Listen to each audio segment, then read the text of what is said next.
Sun Li Jun and in Shanghai was getting so angry that the job hadn't been done yet that he, number one, sent people over to America to have a conversation with them, but that wasn't good enough because they still kept failing.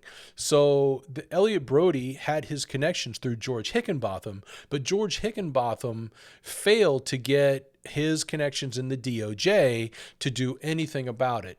As a matter of fact, at the trial, Jeff Sessions, who used to be the Attorney General, the first Attorney General under Trump in his first term, basically was the door that couldn't be opened. Jeff got in the way. They couldn't get any further. They became a real roadblock.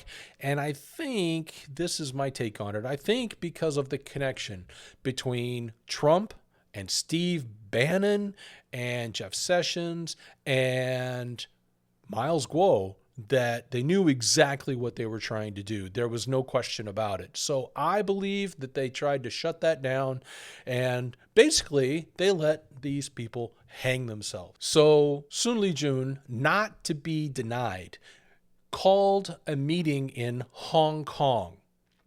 And so Elliot Brody and Nikki Loom Davis and Joe Lowe and Pras Michelle all flew over to Hong Kong. There were some guarantees because Elliot Brody didn't want to do this for free. And in the end, Elliot Brody took about $9 million in order for him to be involved in what he was involved in. So his bribing, his price was $9 million. Nikki Loom Davis, just for clarity, was about $3 million. So the closer you got to the government, I guess the price goes up, which sort of isn't surprising, is it? George Higginbotham, I haven't seen the numbers that he took, but I'm sure it was a healthy sum because he was convicted of taking bribes and corruption as well. So they went to Hong Kong, and those four were waiting in the room and waiting and waiting and waiting.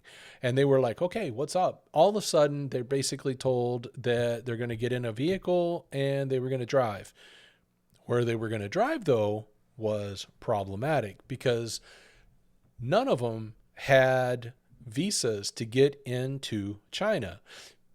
But that's where they went. They went into Shanghai and they had a direct meeting with Sun Li Jun, who was ticked off that they had not gotten him exactly what he wanted, which was Miles Guo back on Chinese soil. Well, this is all fallen apart.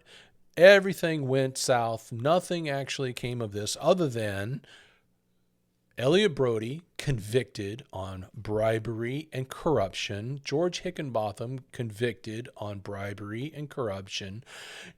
Every one of these guys were also convicted of not being a registered foreign, I forget what the term is, but if you're not registered as a foreign quote unquote asset, there's a lot of trouble that you can be had for that. And so Nikki Loom Davis was also convicted of that as well.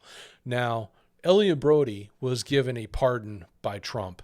I'm not so sure that, in my humble opinion, whether that was the right thing to do, because he was definitely trying to work the system to get the Chinese Communist Party what they wanted.